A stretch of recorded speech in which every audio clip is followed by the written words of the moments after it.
A massive man steps from opposing vehicles and stands before you. From the scowling helmet and fearsome armor, you note... Oh no. It's King Viscera, guys. Hey everybody, welcome back! Falcon Bedlam. Aztec City is right in front of us. Let's go in there and finally get this mission, or at least this journey, ended with. However, we're not going to end it right here because we're going for the true ending, obviously. So, the Dozer continues along the road, traveling for a lengthy period of time without any sign of trouble or of life. Suddenly, the Dozer's instruments begin going haywire, detecting the mysterious signal ahead. Could this be an indication that you are finally approaching the fabled Aztec City? Yes it is. Anyway, the passengers begin buzzing with anticipation. The Dozer sensors reach a crescendo as the vehicle draws close to the source of unknown energy. The Dozer travels over a rise and arrives at what is beyond. The vehicle comes to a halt and you disembark. The road ahead abruptly ends as a vast crater expanding as far as the eye can see. Its surface seems fused by some kind of powerful, otherworldly weapon. Aztec City is gone. What? It's gone, but now we have the Illuminati pyramid over here, apparently. All we're missing is the big eye in the sky. The all-seeing eye. Suddenly shimmering in the air above the crater, a monolithic pyramid appears. The passengers rejoice as the astonishing sight. A small door opens on the surface of the incredible structure. A hovering orb of mystical light approaches, carrying a curiously garbed man. Greetings to you, brave travelers. I am the Telecan, Herald of the Tesseractus. You have defeated the Barrier Sentinel, and we have been able to periodically monitor your progress through the veil of the Fractal Carousel as you boldly battle through chaos and devastation. It has been many ages since we have seen a mechanic.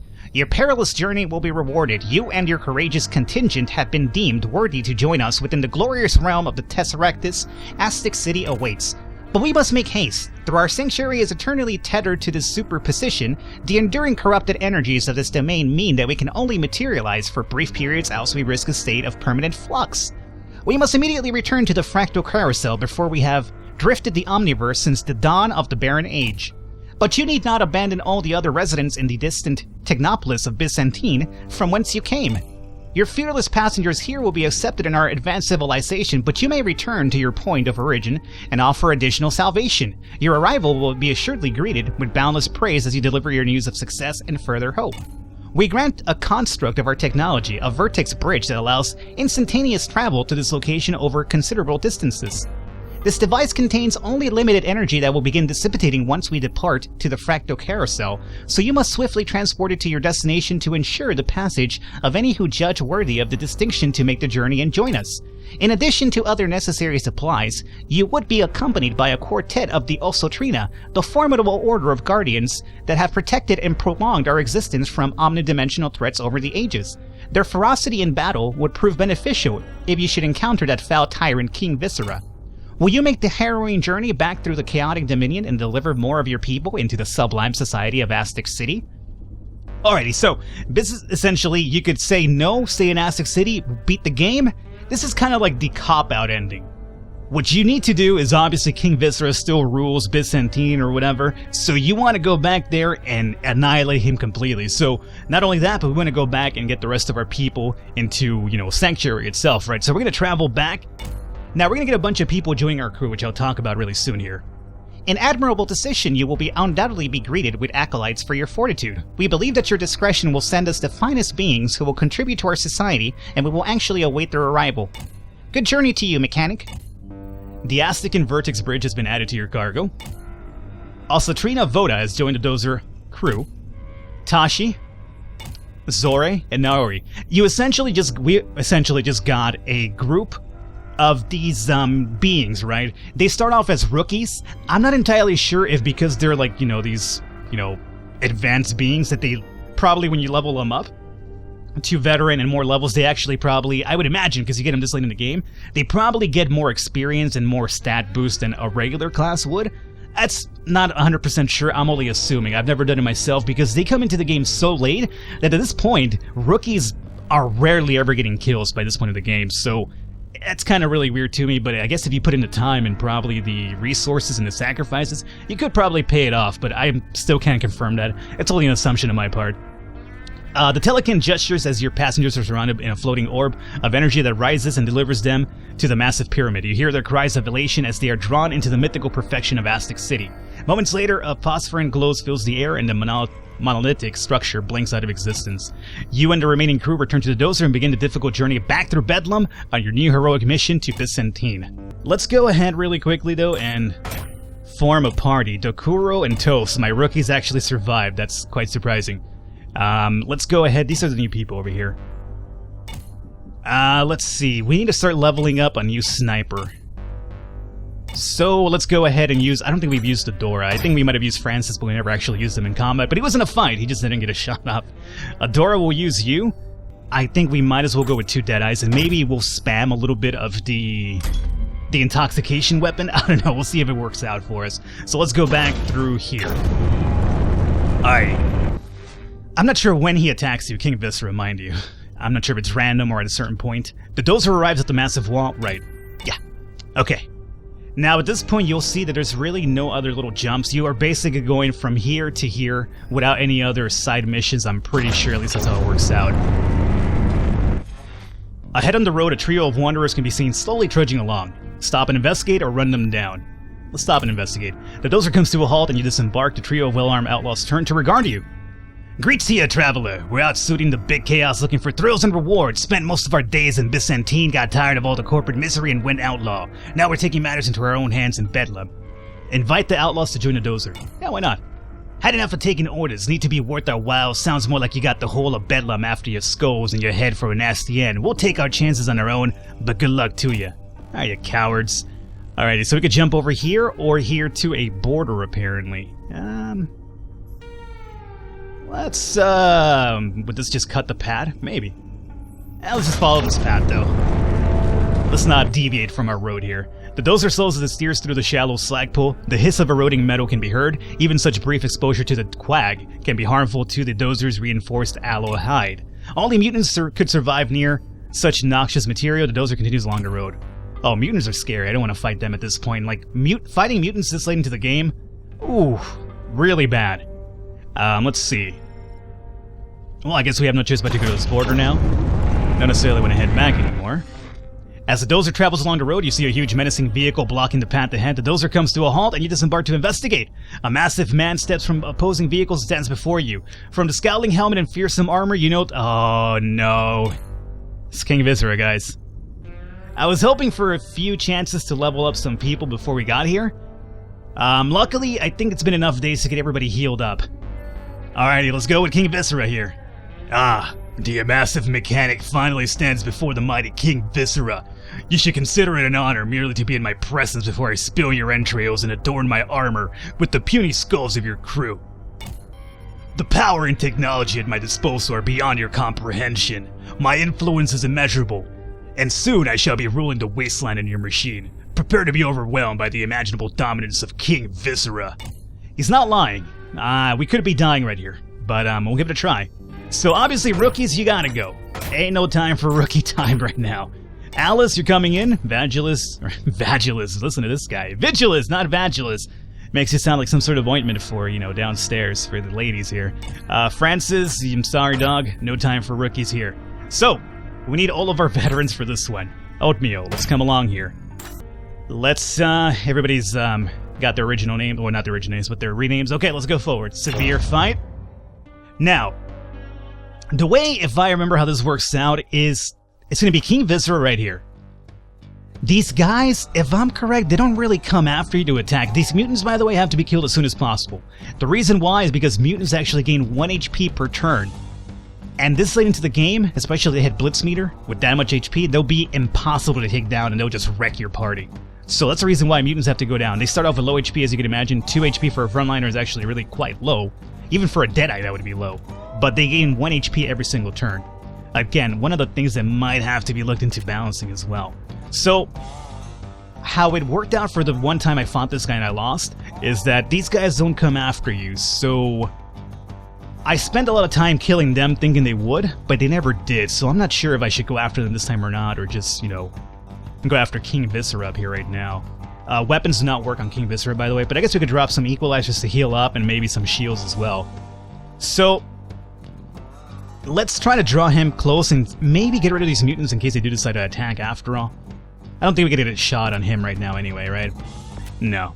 Okay, so let's go forward, Oatmeal, and get a kill over on this guy. King Viscera will move forward, but not be able to attack. So we come up here, and we... I'm so worried that I'd rather just blitz screen. Just in case they come after me, I don't mind using 11. We'll blitz screen right now. Alright, we got that kill after all. Great. So you saw he... Oh, they do attack you after all. Maybe it's only if you're in their sight. I believe it's only if you're in your sight. So if you're in their range, not sight, but their range, they will come after you. But if you're away, they probably don't attack you, I think. Now, the problem right now is that Viscera has a bunch of HP 40. And if he goes into Blitzometer, it's basically game over. So I think that's the reason why you might want to rush him. Because if you mess around with these guys too long, you're actually risking Blitzometer to go up. He'll come over here, take a million turns, and basically wreck your party in one shot here. Unfortunately for me, Oatmeal cannot move forward and get a shot off. So Viscera could come up to... He moves a lot. He could come up to here and get a shot off if he wanted to. So... here is what we do. Mutants needs to get rid of as well. We need to get rid of these guys. So you can come up here and try to get a kill on this guy, which is probably ideal. Alrighty. What are you guys doing now? They do move after him. And here we go. Okay. I think we go after him at this point with everything we have. So let's keep this in mind. Weapon. I want these cronies not to attack me. So I'm thinking, oh, this'll get me drunk too, by the way. So I think we land this shot over here, get these guys drunk so they probably do not attack me. But we need to get Oatmeal out of the way. So Oatmeal would have to get where? What's the safe point for Oatmeal at this point? Basically on the other side of Viscera. So you know what? I think we forego the weapon. And we just go after Viscera right now. Who has shots? You have a shot, 6 damage from this point, twice as a matter of fact. That could be pretty good. Dragon. Do you have a shot from up here? You do. 9 twice, but that would push him back towards Oatmeal. Okay, so what if we take a shot with Oatmeal and then we take a shot with Dragon? That would be 15 points of damage right now. I think that's probably the best one, unless our Sniper doesn't have a shot. Alice doesn't have a shot. Doge has 2 14s. He does 8 points of damage he's attacked, by the way, so he would kill Doge next turn easily. Unless we probably drop... He could kill anybody. Actually, no, because... Oh, he's got Blitzscreen as well. Okay. I forgot about that part. Let's go ahead and drop ourselves a heal. Let's go with Blitzscreen. And let's also drop a heal. Okay. This is basically just withstand his attack. And now with our last turn over here, down to 3 HP. Obviously you're not going to do 8 damage, you're going to do less because he has a screen on him. Do we push him back towards Oatmeal or do we take a shot with Oatmeal?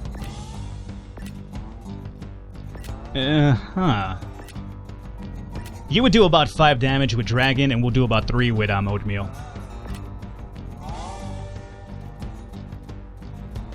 This will push him 1, 2. I don't think that's going to push him actually because he has a bigger radius of movement. So let's just go with Dragon. Oh, I did push him after all. Great. Oh, I'm sorry, Oatmeal. Hey, retaliation at least kind of worked out for you. That's your kill right there. Alrighty. Bound to happen. He's down to 26, which isn't too bad. Now then.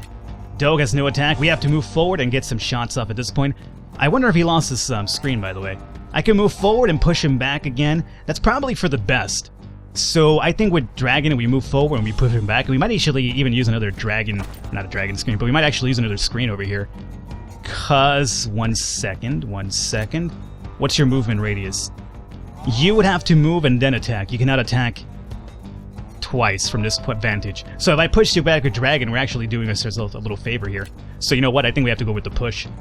Yeah. Nobody's taking any damage? Yeah. Okay.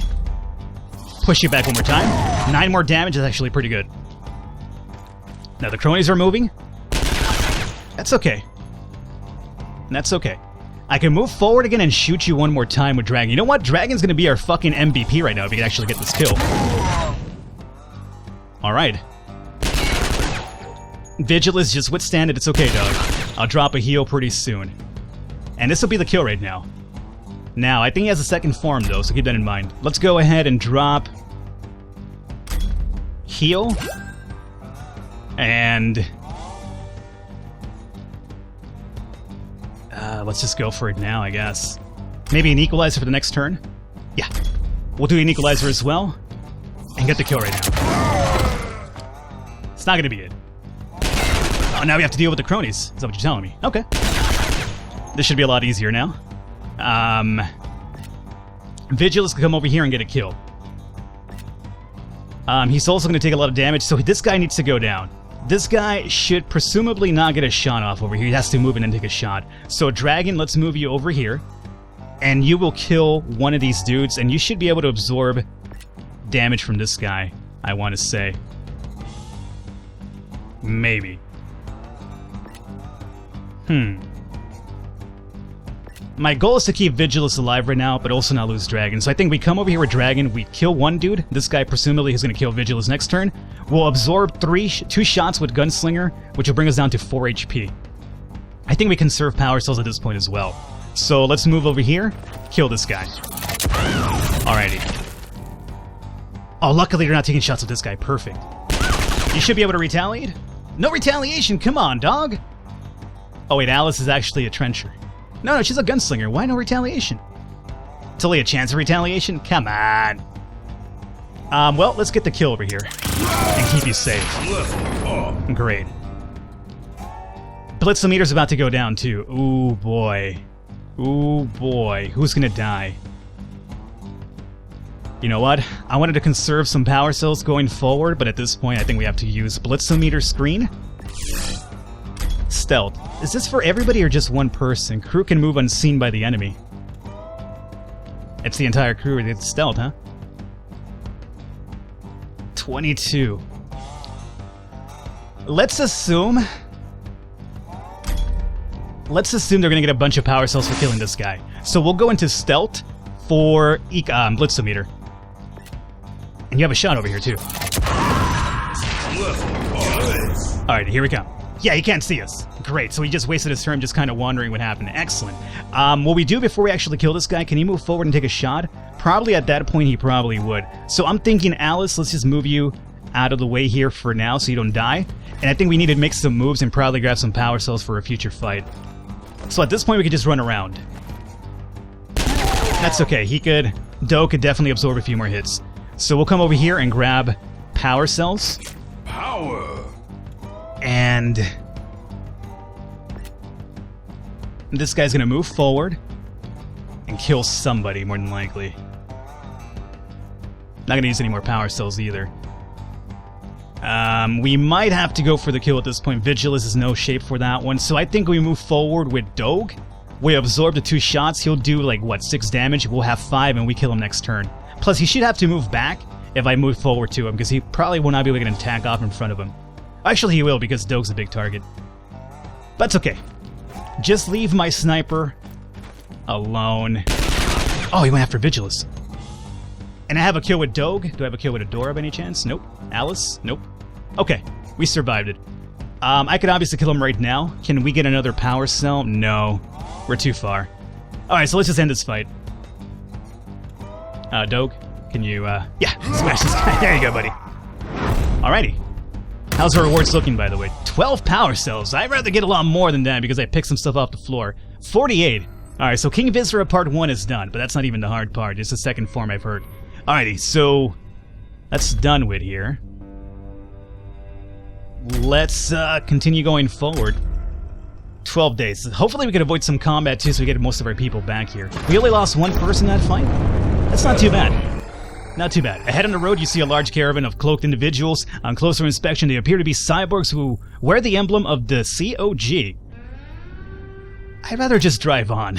I'm not gonna mess with any cyborgs right now. I want to get my health back and my people here. As the Dozer travels along, you notice a structure on the side of the road ahead. It appears to be an ancient fueling station. We have a bunch of fuel right now, so let's just go ahead and drive on. And we have a border over here. Alrighty, let's jump over to... wait, let's we'll come over to this one over here. Ahead on the road, you can see a man walking beside a ludicrously overloaded cart being towed by some kind of great beast. I don't want to fight this guy, let's just investigate. The cart, stacked precariously high with all sorts of metal objects and defunct equipment, is attached to a lumbering six-legged beast with a leathery hide and patches of stringy mauve hair. The large creature regards you lethargically as you disembark the Dozer. The man approaches you with a warrior welcome. Greetings to you, traveler. I'm a roving collector and resurrector of the best scrap in the waste. I take what I gather to the local boomtowns for trade. Strut, the lazy borptotomist here, would get us along faster with some fresh feed. Don't suppose you got some meat to spare. Actually, I do. I can offer a selection from my commodities in fair haggle, some power cells and this strange metal wheel. Oh, yeah, so he'll probably give me like a special quest item, which we haven't even triggered one so far. Actually, I think we triggered one. The, gram shaker, gram catcher, whatever that thing was called. But this will give us another one and give us more power cells, which is actually pretty good. That's gonna help us out for the last fight. A fine choice, grats to you. The more cells will get us on our way. Good travels. The master cog has been added to your cargo. And we got 10 power cells only. Well, it's something, I guess. And let's find out what this cog's all about. What mysterious purpose does this engraved wheel serve? I don't really know. Alright, I guess we'll find out next time. So we're going to wrap it up right here, guys. Hopefully you enjoyed it. Leave a thumbs up. Leave a like. The support does mean a lot. We're heading on to Bysantine. Hopefully trigger another fight with Viscera at the end, which should be the last one, assuming we even get there. So far, looking kind of troubling, we'll say. Hopefully you enjoyed it. I will catch you next time.